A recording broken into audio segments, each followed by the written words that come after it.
Good morning to each and everyone. Welcome you to Kheda Park, or you can say Shahid Bhagat Singh Park. Nearly at 6 I came. It is really supposed to be just beyond 8.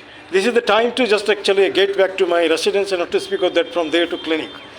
But all of a sudden I got the tomorrow's India. I mean to say Kalka Bharat. One of the gentlemen, a gentle boy graduate actually struggling for the sake of the service commission, this and that.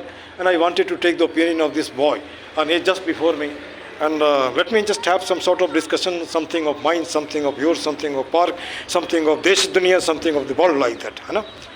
चलिए मैं हिंदी में बात करता हूँ इसलिए शुद्ध शाकाहारी, थोड़ा हिंदी थोड़ा इंग्लिश, है ना. शुद्ध शाकाहारी हिंदी में, है ना. अच्छा बच्चा तुम्हारा शुभ नाम क्या है? आशीष कुमार. चलो मैं तुम्हें आशीष देता हूँ, मुझे आपको आशीष देना था, आशीष देता हूँ, अपने जगह पे चले जाओ. I am just equivalent to your I think grandfather, father, what you can say. I'm 64 plus. Yeah. अब यहाँ पे इस बच्चे ने ग्रेजुएशन कर लिया है, ठीक है. हर आदमी का पहला लक्ष्य होता है ग्रेजुएट बने, है ना. अगर वो सकता है तो. अब कुछ लोग सोचता है पहले नौकरी करना है ना. नौकरी करने के बाद पढ़ाई करेंगे. नौकरी कम से कम का जुगाड़ तो ठीक ठाक हो जाएगा. और जुगाड़ ठीक नहीं होगा तो ये रोजी रोटी का भी दिक्कत होगा. रोटी तो है, रोजी भी मिलना करने का शादी भी मुश्किल है आजकल. लड़कियों के लिए भी दिक्कत है, लड़कों के लिए भी दिक्कत है. हमारे लोगों के टाइम में हम लोग तो पढ़ते थे, इसी समय शादी हो गई थी, है ना. बाद में तो कितने पापड़ बेलने पड़े और जाके तो आज भी मैं पापड़ बेल ही रहा हूँ, ठीक है. तो चलो gone is gone and it should be forgotten. But I do think it about that somebody carries evils just in course of the discussion. This evils should be stopped. जैसे आज से 100 साल पहले, 400 साल पहले क्या हुआ, उसको आज भी हम ढो रहे हैं. और इसको बंद करना यार. कब तक ढोते रहोगे? तुम्हारी जाति क्या है? आदमी है. तुम्हारी जाति क्या है? You have developed from the cell. Cell से तुम आदमी बने, आदमी बनने के बाद आदमी बनते रहो. जानवर के टोली में कोई शेर है, कोई आदमी है, कोई गदड़ी है, ये बकरी है, कुछ कुछ है. इसको सोचो ना, लिव दैट एंड इट. इसको कैरी ऑन करते हो, इसका मतलब कहीं ना कहीं देश को मार रहे हो, देश को अमर कर रहे हो.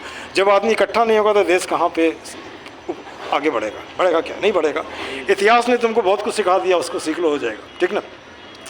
आज तो सब में शादी कर रहा है ना. शादी छोड़ दो, गर्लफ्रेंड बॉयफ्रेंड हो गया है ना. शादी की ज़रूरत नहीं, साथ में रह रहे हैं, बच्चे पैदा करें. सबसे सुप्रीम कोर्ट ने भी दे दिया है कि ये जायज़ है. क्या कहोगे इस विषय में? ये सही है ना गलत है? गलत है. कैसे गलत है और कैसे सही नहीं है? अगर शादी से पहले ही सब कुछ जान जाओगे तो शादी के बाद जानने का क्या रहेगा? अब मैं बता रहा हूँ, यहाँ पे एक मैं बोलता हूँ love marriage is flop marriage.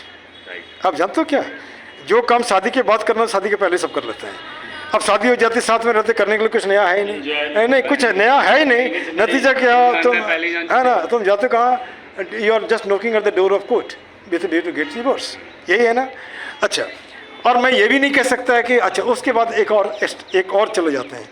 ये होमोसेक्सुअल मैरिज जो है ये सही है.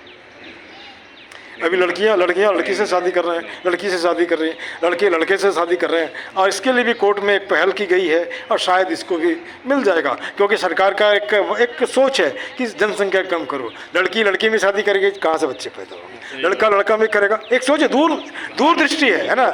हम लोग इसे नीचे ले रहे हैं, लेकिन दूर दृष्टि है. ना रहेगा बांस, ना बाजेगा बांसुरी. ना होगी शादी, ना होंगे बच्चे, ना बच्चे होंगे, ना जनसंख्या बढ़ेगी. मैं सही जा रहा हूँ? सही जा रहा हूँ, है ना. इसमें कोई फैमिली प्लानिंग कराने की ज़रूरत नहीं है ना. और आजकल फैमिली प्लानिंग की ज़रूरत क्या है? लड़कियां शादी करती है 35-40 में, भाई जब आधी बूढ़ी हो जाती है उसमें बच्चा पैदा करने का कुछ है ही नहीं. और वो थोड़ा सा अच्छा काम भी कर रही हैं, जाके अनाथ आश्रम में कुछ बच्चे को गोद ले रही हैं. तो चलो किसी न किसी का भला हो रहा है, ठीक ना. खैर वहाँ तक तो आ गए. पढ़ाई आपने ग्रेजुएशन किया, सब्जेक्ट क्या था? हाँ, मैथ ऑनर्स. तो math has got ample opportunity यार, है ना. अब थोड़ा सा एक और जनरल सवाल, ये तुम्हारे से नहीं पूछना चाहिए, फिर भी मैं पूछता हूँ कि जब स्कूल में हम जाते हैं, हम एक साथ ही चलते हैं ABCD करके, 1 2 3 करते हैं, और A² + 2AB + B² करते हैं, है ना. या क ख ग आ करते हैं. ये क ख ग क ABC ठीक रहता है, लेकिन A² + 2AB + B हमारा 2AB + B² वो कहीं रास्ते में अटक जाता है. ढेर सारे बच्चे 10 में फेल हो जाते हैं मैथ में. क्या कारण है? उसे सीरियसली नहीं लेते. ठीक. अब मुझे लगता है सीरियसली लेने से math is the easiest subject, है ना. मैं देखता हूँ MSc में मैथ में बच्चे फेल नहीं होते हैं. इससे रिजल्ट खराब होगा तो सेकंड क्लास होगा. लेकिन MA इंग्लिश में ज़्यादा फेल हो जाता है, क्योंकि वहाँ तो 1 घंटे में उसको एक कैसे लिखना है 4 घंटे में. जब तक माथे में मटेरियल नहीं होगा तो कहाँ से लिखेगा? नहीं लिखेगा ना. वो ईजी होता सब MA इंग्लिश कर लिया होता, है ना, कर लेता ना. ठीक है. अब चलो वहाँ से चलते हैं. ठीक है, एक नया जनरेशन है, उसके नए होप हैं, नए सपने हैं. और सपना अटक गया कहाँ पे, EMI में। शादी कर ली, दोनों जॉब हुआ, लेकिन जॉब का कोई ठिकाना नहीं, कल रहेगा कि नहीं रहेगा। लेकिन वो जॉब के चक्कर में घर का जितने सामान है, सोफा सब EMI, घर का लोन EMI, आप कहीं नौकरी भी लगी तो सब EMI में चला जाता है। तो ज़िंदगी मज़े लिए कि या सजे ले रहे हैं, सजाहीन हो गया, सजाहीन हो गया यार। आप अच्छे पढ़े लिखे हो, रोज़ दरवाजे में आदमी खटखटा रहा है, हमारा पैसा क्यों नहीं दिया, है ना, घर का भाड़ा दो, EMI नहीं दियो, बैंक वाला बोलता निकलो। आपने कार लिया वो भी EMI में, आपने बाइक लिया वो भी EMI में, और बच्चे पैदा हो वो भी EMI में। वो कैसे, हॉस्पिटल में गया, बच्चा को रखा वहाँ पे, और हॉस्पिटल का फीस देने का, ये चार्ज देने का पैसा नहीं है, हॉस्पिटल वाले ने आपके बच्चे को रख लिया, बोला जब पैसा लेके आओगे तब बच्चा ले जाओगे, तो बच्चा भी EMI में हो गया। तो ये ज़िंदगी तो हम जी रहे हैं आज, है ना। तो क्या यही ज़िंदगी के लिए हमारे जो मरे लोग आज़ादी की लड़ाई के टाइम में यही सपना देखा था क्या? नहीं ना। तो आज से 10 साल के बाद कैसा हिंदुस्तान होना चाहिए? मेरे हिसाब से तो ऐसा होना चाहिए कि आदमी दूसरों के बारे में सोचे, खुद के बारे में कम सोचे। हाँ ठीक, खुद के बारे में जैसे हमारे जैसे पागल लोग सोचते हैं, है ना। जैसे मान लीजिए अगर मैं अपने बारे में सोच रहा हूँ तो सिर्फ मैं ही बनूंगा, ठीक, दूसरे नहीं बनेंगे। ठीक। अगर मैं यहाँ सोच रहा हूँ ये पत्थर टूटा हुआ है, ये टूटा हुआ है, ठीक। क्योंकि इसके बारे में मैं नहीं सोच रहा। अगर मैं सोच रहा हूँ पत्थर टूटा है, मैं दूसरा पत्थर लगा दूँगा, ये पार्क भी सुंदर होगा, ये भी सुंदर होगा, मैं भी सुंदर होगा। अच्छा एक काम इतना तो कर सकते हैं, मान के चलो पार्क ही नहीं, उत्तम नगर, गंदा नगर, जिस गली में घुसो गंदगी, मक्खी चढ़ते चलते रास्ते मक्खी माथा में चढ़ जाता है, चढ़ता है। हम कुछ नहीं कर सके, इतना तो कर सकते हैं, उसका वीडियो बना के अपलोड तो कर सकते हैं। उसमें न कुछ हमारा हाथ लगाना नहीं, कुछ नहीं, अपलोड इतना कर दो कि MCD का माथा दर्द करने लगे, और वो साफ़ करेगा। साफ इसलिए नहीं करता कि हमारे आपके जैसे लोग सोए हैं, ऐसा नहीं कि काम सफाई करने वाला आदमी नहीं है, वो भी है। हमने जहाँ तक सुना कुछ पैसे दे करके महीना भर, है ना। तो इससे निजात पाने का वही आदमी है, वही बात है, आँख खुला अंधा मत रखो, आँख खुला तो खुला रखो, कान खुला है बहरा मत बनो, कान को भी करो और जीभ को भी आवाज़ दो। और ये जो होता है everybody is a moving advertisement, है ना। आप जैसे मैं यहाँ बात कर रहा हूँ, ये तो मैं इसमें दे रहा हूँ, इसको अपलोड करूँगा, जो भी देखेगा देखता है। हमारा कोई, मैं वीडियो एडिटिंग नहीं करता हूँ, मुझे आता ही नहीं है। जैसा ब्लैक एंड वाइट वैसा ही है, जैसा मैं दिखता हूँ वैसा ही देखो। और मैं सीधा एक सवाल और भी मैं पूछता हूँ, और लोकसभा लाल किला के प्राचीर से बोला जाता है भ्रष्टाचार मुक्त भारत, क्या सही है? आज़ादी के 75 साल बाद भी हम उस नेता से बात नहीं कर सकते जिसको हमने खुद चुन के पार्लियामेंट में भेजा, ये सही है? कहाँ बात कर पाते हैं? नहीं कर पाते हैं। किसी ऑफिस में जाओ तो चप्पल घिस जाता है काम होने के लिए, कोई नहीं कोई बहाना, आज नहीं कल नहीं परसों है। क्या ऐसे भारत का सपना हमने देखा था क्या? नहीं ना।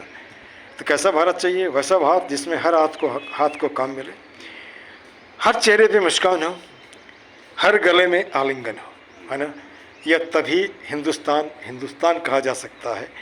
आज हिंदुस्तान को हम बढ़ाने की बात करते हैं, कब्रिस्तान भी पैदा कर रहे हैं। ये जो बच्चे पार्क में आते हैं, छोटे बच्चे, उनको नहीं मालूम है कि ये बीड़ी पीने से क्या होता है। उनको हम गांजा भी दे रहे हैं, दारू भी पिला रहे हैं। मैंने कई लोगों को पकड़ा, उसके बाद इसको पकड़ा अभी नहीं आता, हो सकता है शाम को आता हो, है ना। और मैं इसको पकड़ के पढ़ाने की कोशिश करता हूँ, लेकिन या तो भगा दिया जाता है या फिर नहीं आता है। तो एक नेक्सस है कि इसको बनाए रखो, ये पढ़ लिख लेगा तो हमारा कुर्सी छिनेगा। अच्छा मैं और थोड़ा सा आगे बढ़ता हूँ। सबसे बड़ी नौकरी क्या है? नहीं, वो तो मालिकाना हो गया, वो तो मालिक हो गए, नौकर नहीं, वहाँ तो मालिक हो गए। चाहे हम पान बीड़ी बिक्री करते हैं फिर भी नौकर नहीं, मालिक हैं, है ना। सबसे बड़ी नौकरी की बात नहीं कर रहा हूँ। सबसे बड़ी नौकरी अगर मानोगे तो देश की सेवा करना वही नौकरी है। लेकिन एक मिनट, मैं थोड़ा यहाँ पे, तो भूखे भजन होए गोपाला, है ना। सुनो हमारी बात, हम सेवा तो करेंगे लेकिन पेट में थोड़ा अनाज तो चाहिए, तन को ढकने के कपड़े भी चाहिए, माथे ढकने के लिए भी चाहिए। अब यहाँ पे लोगों से पूछो तो बोलेगा IAS, लेकिन मैं बोलता हूँ सबसे बड़ा नौकरी नेता है। अब कैसे? सुनो मैं बता रहा हूँ, एक दिन भी MLA MP बन जाओगे, पूरी ज़िंदगी पेंशन मिलेगा, ठीक है। दूसरी बात, वो भी तो नौकरी है 543 लोकसभा में, आप एक थोड़ा सा बंद कर लो उसको, आप उसके लिए कोशिश क्यों नहीं करते हो, है ना। आप बोलो पैसे कहाँ से आएगा? जब राम मंदिर बनने के लिए करोड़ों रुपया बन सकता है, तो काम मंदिर बनने के लिए भी पैसे मिल सकते हैं, है ना। आप ज़्यादा नहीं मांगो, 1 रुपया मांगो, जिस मोहल्ले में रहते हो हर आदमी 1 रुपया दे देगा। इतना ज़रूर मिल जाएगा कि आप नॉमिनेशन कर सकते हो, इलेक्शन लड़ सकते हो, आप इससे ज़्यादा अच्छे से बोल सकते हो क्योंकि आपने कॉन्स्टिट्यूशन पढ़ा है। इसमें से कितने लोगों ने पढ़ा है कॉन्स्टिट्यूशन? नहीं पढ़ा है ना। लेकिन जब भी बात होगा कॉन्स्टिट्यूशन की बात करेगा, ठीक ना। तो आपको लोग सुनेंगे तो इससे लोग तंग आ गया है, लेकिन विकल्प नहीं है तो उसी को चुनना पड़ता है ना। तो आप यहाँ क्यों नहीं ट्राई करते हो? हम अभी नहीं कर रहे हैं, जब वैसे जो 13 करोड़ लोग जो बेरोजगार बैठे हुए हैं, गांव में बैठ गया, उसको सोचता है कुछ भी नहीं है, लाइफ खत्म कहाँ हुआ यार। उठो, बड़े लोगों से मिलो, 1 रुपया ही मांगो और इलेक्शन लड़ो। अगर कल जीत गए तो तुम्हें खोने के लिए कुछ भी नहीं, पाने के लिए बहुत कुछ है। और जब आप वहाँ जाओगे तो अपनी दर्द समझते हो, जो ज़्यादा से ज़्यादा नौकरी क्रिएट करोगे, ज़्यादा से ज़्यादा लोगों को दोगे। ये हमारा व्यक्तिगत सोच है, लेकिन ये अगर गलत है तो इसको प्रूव कर दो। गलत नहीं, नेता का ही बेटा नेता क्यों बनेगा? हम क्यों नहीं बन सकते? बन सकते हैं कि नहीं बन सकते हैं, लेकिन कोशिश ही नहीं करते। हम उधर सोचते ही नहीं है। असेंबली भी तो है, ये जो आपका ये जो MCD है ये भी तो है, ये जितने भी जगह ये सब में सब नौकरी है और वह पेंशन मिलता है यार, सरकारी है। वहाँ पे एज फैक्टर नहीं है। आप लड़ो तो बोलने तो आता ही है, पढ़े हो, BA हो, कितने लोगों से मिले। जैसे मैं ही कह सकता हूँ, लोग किसी ने कहा आप नेता, मुझे नेता बनने का कोई शौक़ नहीं। हाँ, मैं नेता पैदा करता हूँ। अब चलो ना, अरुणाचल में BJP का कन्वेनर हमारा स्टूडेंट है। किसी नेता ने हमने कहा यार टीचर तो सब कुछ पैदा करता है, जो भी पोस्ट सब पैदा करता है। मैंने नेता को भी पैदा किया है, मंत्री को भी पैदा किया है ना, लेकिन मुझे नेता बनने में रत्ती भर इंटरेस्ट नहीं है। हाँ, किसी के काम आ जाऊँ, काम आते आते अगर मर भी जाऊँ तो I will be thinking myself to be grateful. ठीक, अब इतना बात करने के बाद पेरेंट्स क्या करते हैं? पेरेंट्स हैं क्या करते हैं वो लोग? हाँ, बिजनेसमैन, वेरी गुड। तो उस एरिया में किस तरह का बिजनेस? कॉन्ट्रैक्टर, बहुत अच्छा। अब चलो वहाँ से मैं छोड़ के आता हूँ पार्क में। 9 महीने पहले का पार्क और अभी के पार्क में कितने का फ़र्क है? बहुत फ़र्क है ना। लेकिन एक फ़र्क मैं तुम्हारे दिल से लोगों से भी कहता हूँ, जैसे ये जो देख रहे दीवार में कहीं कहीं कुछ लिखा है, नियम से इसमें प्लास्टर होनी चाहिए थी, वाइट वॉश होनी चाहिए थी, पेंट होनी चाहिए, फिर लिखा जाना चाहिए था, लेकिन नहीं हुआ। इसका मतलब ये पैसे की चोरी। मिट्टी तो बहुत जितने गिरने थे गिरे थे, जहाँ तहाँ फेंक दिए, ठीक है ना। ये जो भी बनाए गए सब स्टैंडर्ड क्वालिटी के हैं। और सरकार ने मेरे को अधिकार दे रखा है RTI का, राइट टू इन्फॉर्मेशन का। इसमें तरीका है, एक फॉर्म का दाम है 30 रुपया, एक सवाल का दाम है 30 रुपया। आप फॉर्म खरीदो, भरो, उसमें लिख दो। इतने पूछो ना पार्क में कितने पैसा आए, कितने खर्चे हुए, कहाँ हुए, देखो हिल जाएगा, अपने आप करप्शन रुक जाएगा, है ना। एक आदमी 2 आदमी, उसको बताना नहीं पड़ेगा, उसको जवाब देना पड़ेगा। RTI में तो महीने भर में जवाब देना है, उन्हें देने का सवाल नहीं उठता है। और जवाब देगा तो क्या गलत तो लिखेगा नहीं, गलत लिखेगा तो पकड़ा जाएगा। और जो मैं पूछ रहा हूँ, ये तो कैमरा है, कैमरा झूठ नहीं बोलता है ना। ये जो मैं यहाँ पे दिखा रहा हूँ प्लास्टिक, ये गंदा है ना।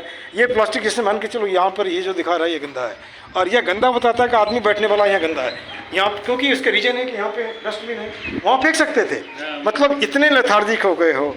हाँ, एक कुत्ता भी जहाँ बैठता है वहाँ कम से कम पूछ से हिला के साफ करके बैठता है। क्या कुत्ते से भी बदतर हो? नहीं ना। हाँ, कुत्ते से बदतर नहीं ना है। अब चलो बातें कर ली, मेरे विषय में कर कुछ जानना चाहते हो तो पूछ सकते हो, है ना।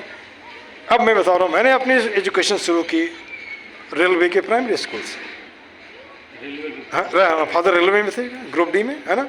उसके बाद वहाँ से चला तो सरकारी स्कूल में, फिर सरकारी स्कूल में हमने BA इंग्लिश ऑनर्स किया RDNDJ कॉलेज मुंगेर बिहार से।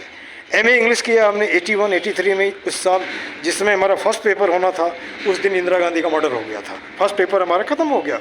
फिर उसके बाद हमने B.Ed की, हमने 2 बार LLB भी कर रखा, PhD हमारा छूट गया इसलिए कि पैसे नहीं थे, शादी हो गई, बच्चे आ गए, और मैं 3 प्राइवेट कॉलेज में पढ़ाया हूँ। जानते पैसा कितना मिला? 50 रुपया, है ना। फिर भी मैं इस कॉलेज को धन्यवाद देता हूँ, आज जो मैं धारा पर वहाँ बोलता हूँ उसकी वजह से हुई। अरे कम से कम डांस करने के लिए मंच तो चाहिए, मंच ही नहीं मिलेगा तो कहाँ से हो गए, है ना। जैसे हमने तुमको मौका दिया, ये कहीं ना कहीं हेल्प करेगा इंटरव्यू में भी, है ना, करेगा ना, करेगा। अब यहाँ पे जैसे कि हम बात करते हैं राष्ट्रवाद की, कैसा राष्ट्रवाद? मुख से बोलना, लेकिन काम में कहीं राष्ट्रवाद नहीं दिखता है। दिखता है क्या? मैंने 2-4 पौधे लगा लिए, फोटो खिंचा लिए, राष्ट्रवाद है क्या? है 2-4 लोगों को नौकरी का अपॉइंटमेंट लेटर बांट दिया और उसको पेट भर दिया, क्या राष्ट्रवाद है क्या? राष्ट्रवाद का मतलब होता है हर कोने कोने से जहाँ से सिसकियाँ आती है उसे पूछो, जहाँ से रुदन आती है उसका कुछ न कुछ उपाय करो, ये राष्ट्रवाद बोलते हैं। और ये फिर जो ये क्या पुलों का ढह जाना, ये राष्ट्रवाद है। पुल तो अपने आप नहीं ढह गया, कहीं ना कहीं चोरी हुई, कहीं ना कहीं डाका डली, है ना। आप उससे पकड़ के संसार क्यों नहीं करते? उससे रोड पे टांग करके 2-4 को मारो, निश्चित ही ये राष्ट्र ठीक ठाक हो जाएगा। और कहावत है राड़ंग एड़ंग पवित्रंग। और हमारा देश प्यार की भाषा कभी समझता था, लेकिन आज नहीं, आज डंडे की भाषा। एक दिन पुलिस पार्क में भिड़े और डंडा लगाए, 4 दिन 5 दिन वो आलतू फालतू लोग आने वाले अपने आप बंद हो जाएंगे, हो जाएंगे ना।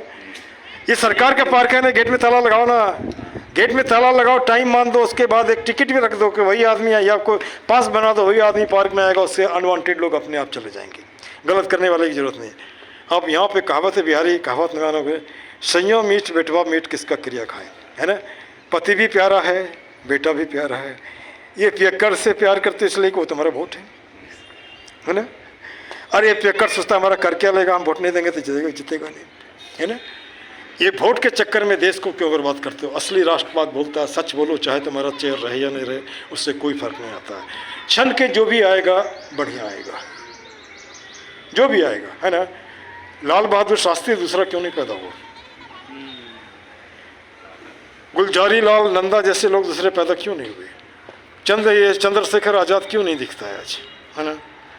उसके बाद कह सकते हो सुभाष चंद्र बोस जैसे कहाँ दिखता है लोग।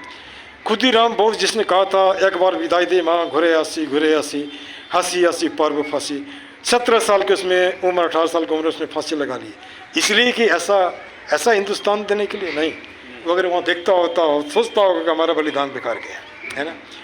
चलो इन्हीं शब्दों के साथ मैं इसे विन करता हूँ, लेकिन हमने कुछ टैग लाइन बना रखे हैं, उसको तुम्हें अच्छा एक सवाल और पूछना चाहता हूँ कि आज तुम देखे हो कि माँ बाप के सपने को पालन करने के लिए लोग कोटा जाता है, दिल्ली जाता है, पटना जाता है, जहाँ भी जाता है, सपना पूरा नहीं होता, गले में रस्सी लगा लेता है। ये सही है, गलत है ना। कौन रिस्पॉन्सिबल है, माँ बाप या कमजोरी बच्चे का। अरे बच्चा जब अपनी मर्जी से शादी कर लेता है तो बाप को बोल भी सकता है नहीं हमको इंजीनियर नहीं बनना है, हमको डांसर बनना है, क्यों नहीं बोलते हो, है ना, नहीं बोलते हो। तो इसके लिए भी हमने एक टैगलाइन बनाया है, पहले तो बात करो। लोग से बात नहीं करता है, बात करोगे तभी आप एक्सप्रेस करोगे सब तरह की बात करोगे। जैसे कि पहले एक था आपका क्या नाम है, एक दोहा कबीरदास का, रहीमन निज मन की व्यथा मन ही राखो गोई, सुन इट लही लोग सब बांट न सकिए कोई। लेकिन मैं बोलता हूँ रहीमन निज मन की व्यथा बता दियो सब कोई, मस्तिष्क दबाव ना रहे, हार्ट फेल ना हुई, ठीक। अब रही बात किससे करोगे, कोई नहीं है, पार्क में है तो किसी पेड़ को पकड़ लो, hello my dear plant, I am such and such, I am Ashish, I have got this problem, I want to relate you. अब जैसे कोई भी नहीं मिला, यहाँ अकेले बैठे हो, hello my dear friend post, हाँ mister Jha, I have got this problem, I want to talk to you. ये तो किसी को नहीं बताएगा, लेकिन तुम्हारा प्रॉब्लम रिलीज तो हो जाएगा। चलो इन्हीं का एक बात और, हाँ इसको रिपीट मेरे साथ करो। एक ही मुद्दा एक ही नारा, पार्क सुंदर हो हमारा, गलत तो नहीं है। और हाथ जोड़ करता प्रणाम, मत बनाओ पार्क को कूड़ादान, ये भी गलत नहीं है। बहुत बढ़िया। कुछ मिनटों का श्रमदान ला सकता है पार्क में मुस्कान। तुम्हारा 2 मिनट संडे में 2 मिनट में कर सकता है ना, ठीक। सब व्यसनों का एक ही जड़, खुद को रखना जाहिल अनपढ़। आप कुत्ते लेके आ तो कहलाते हो साहब, गंदा करते हो आप जाहिल अनपढ़ हो। मैं तो अपन नहीं बोल रहा हूँ, एक थोड़ा सा लाइन और कर जोड़ करता नमस्कार, मत लाओ पार्क में अंधकार। यहाँ का मतलब होता है कि पार्टी पॉलिटिक्स मत करो, जाति पाति मत करो, गंदगी मत फैलाओ, चाहे वो पूजा का हो, चाहे वो दारू का हो, जैसा भी हो, कोई भी निगेटिव। जब इतनी बात पार्क से बाहर आ जाते हैं, सब देशों से न्यारा है बोलो भारत देश हमारा है। लेकिन नाना पाटेकर का डायलॉग भी मैं नहीं छोड़ता, है ना, वो जहाँ 100 में 99 लोग बेईमान हैं फिर भी कहते हैं भारत महान है ना। चलो this much, thank you very much.